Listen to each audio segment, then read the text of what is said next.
બગસરામાં આંગણવાડીની બહેનોએ સીડીપીઓને આવેદન આપવામાં આવ્યું હતું અને 3 દિવસ માટે માસ સિવિલ પર ઉતરીને વિરોધ વ્યક્ત કરેલો હતો।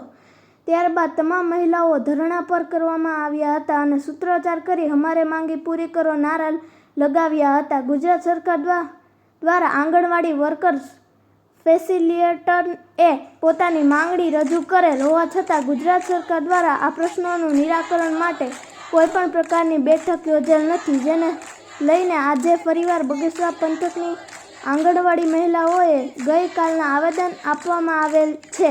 ત્યારબાદ આજથી 3 દિવસ માસ સિવિલ પર ઉતરી ધરણા પર બગસરા શહેરના ભૂતનાથ મહાદેવ મંદિર ખાતે બેસવામાં આવ્યા હતા। સરકાર અમોને જે મોબાઈલ આપવામાં આવેલ છે તેમાં ડેટા એન્ટ્રી માટે તે મોબાઈલ ચાલતા નથી, તો નવા મોબાઈલ આપવા અને ફિક્સ પગારમાંથી કાયમી પગાર ધોરણ આપવું અને સરકાર દ્વારા આંગણવાડીને છેલ્લા 3 માસથી બિલો ચૂકવેલ નથી તે બિલો ચૂકવવા અને આવી મહિલાઓ કે જે આંગણવાડી ખાતે ફરજ બજાવી રહેલા છે તેમને ડ્રેસ પણ આપવામાં આવેલ નથી, તો આ તમામ માંગણીઓને સુખદ અંત આપો તેવી માંગણી સાથે મહિલાઓ દ્વારા હમ સબ એક હૈ હમારી માંગણી પૂરી કરો તેવા નારા સાથે આવેદન આપવામાં આવ્યું હતું અને જો અમારી માંગણી પૂરી નહીં કરવામાં આવે તો અમે આ આંદોલનને વધુ જલ્દ રૂપ આપીશું તેવી ચીમકી ભાવનાબેન ભટ્ટી જિલ્લા આંગણવાડી પ્રમુખે આપવામાં આવી હતી। રિપોર્ટર સમીર વિરાણી।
શું કહેશો આજે કઈ રીતના તમે આ એકઠા થયા છો ને શેના માટેનું આ તમારે શું છે?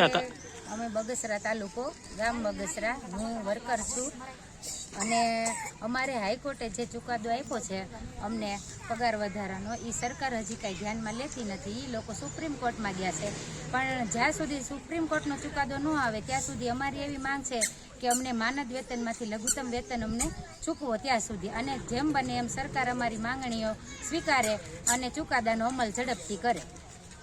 શું કહેશો આજે કઈ રીતનું આ તમારો આંદોલન છે, શું છે કાર્યક્રમ?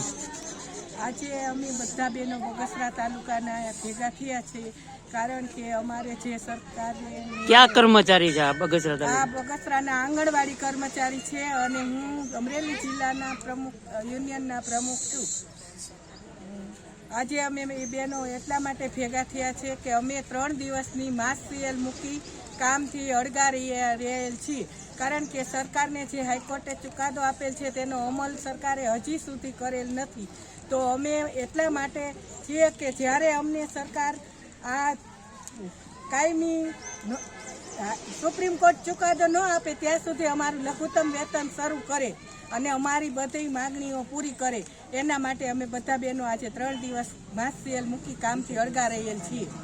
અને આ બાબતે જો કઈ નહીં સરકાર કરવામાં આવે તો તમે કઈ રીતે આગળ વધશો? તો અમારું યુનિયન કહેશે તેમ અમે આગળ અમારી લડત ચાલુ જ રાખશું।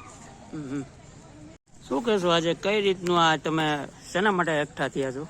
કે અમારો વેતન વધારે હાટું ખાસ તો મેન અમારો પ્રશ્ન એ જ છે, સરકાર અમારી પાસે દાડે અને દિવસે અમારી પાસે મોબાઈલની એટલી બધી કામગીરી કરાવે છે અને અમારી એપ્લિકેશન મોબાઈલમાં ચાલતી નથી। અમારા મોબાઈલ એટલા હેક થઈ ગયા છે, જો એને અમારી પાસે કામ કરાવવું હોય તો એણે અમને પૂરતું વેતન આપવું પડે, એ માટેની અમારી લડાઈ છે।